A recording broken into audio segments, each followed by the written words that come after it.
Chez Phoenix, le modèle économique, c'est le suivant. On prend une commission au succès sur la valeur qu'on crée chez nos clients. Donc, grosso modo, on dit à un supermarché, auparavant, vous aviez à détruire la matière que vous mettiez à la poubelle. Donc, vous payez un prestataire classique de déchets pour faire la collecte, l'enlèvement, la mise en décharge ou l'incinération. Nous, grâce à Phoenix, cette partie-là des coûts est zappée, puisque le produit est pris en charge par les Restos du Cœur, la Croix-Rouge, la Banque alimentaire. Donc, on réduit la partie coût, on prend une commission là-dessus. Et en plus, le don en nature est défiscalisable. Donc quand un Carrefour, un Auchan, un Leclerc donne pour 100 € de produits, il récupère 60% de la valeur en stock en titre du crédit d'impôt pour supporter le don en nature et favoriser la générosité. Ce modèle-là, on l'applique à la fois aux grandes surfaces alimentaires, mais aussi par exemple à des enseignes de bricolage qui ont des pots de peinture cabossés, qui ont des fins de série de moquettes, ou à des jeux de société en fin de série, en fin de stock. Tout type de produit qui jusqu'à maintenant a été détruit, incinéré, enfoui. Nous, notre vocation, c'est de lui donner une deuxième vie et de le sortir des poubelles.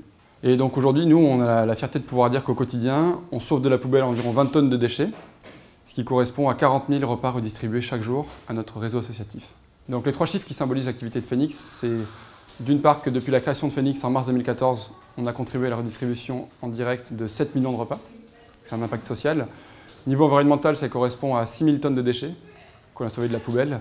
Le tout en générant en 2016 plus de 2 millions d'euros de chiffre d'affaires, ce qui prouve qu'on a aussi un modèle économique qui est viable et qui est rentable. Pour moi, il y a 3 enjeux. Le premier, c'est le changement d'échelle. C'est-à-dire quand on s'est créé en mars 2014, on était 2. Maintenant, on est plus de 60 sur le territoire français. Donc ça veut dire structuration, management intermédiaire, hiérarchie, et puis tout ce qu'on ne veut pas faire au début quand on est une start-up, c'est-à-dire un organigramme, du reporting. Donc tout ça, c'est un vrai sujet. Après, le deuxième sujet, c'est celui de la digitalisation, de la numérisation. C'est-à-dire que nous, il faut que de plus en plus notre plateforme numérique qui connecte l'offre et la demande sur les surplus, les invendus, elle prenne de plus en plus de place et qu'elle remplace progressivement une partie de l'intervention humaine qui nous prend beaucoup de temps aujourd'hui. Voilà, il faut que ça soit réussi. Et le troisième enjeu pour nous qui est important, c'est de montrer que notre modèle français, sur lequel la France est assez pionnière dans la lutte contre le gaspillage, on veut prouver qu'il est exportable, qu'il est réplicable à l'étranger, qu'il peut marcher aussi bien en France qu'en Espagne, au Portugal, en Allemagne, au UK.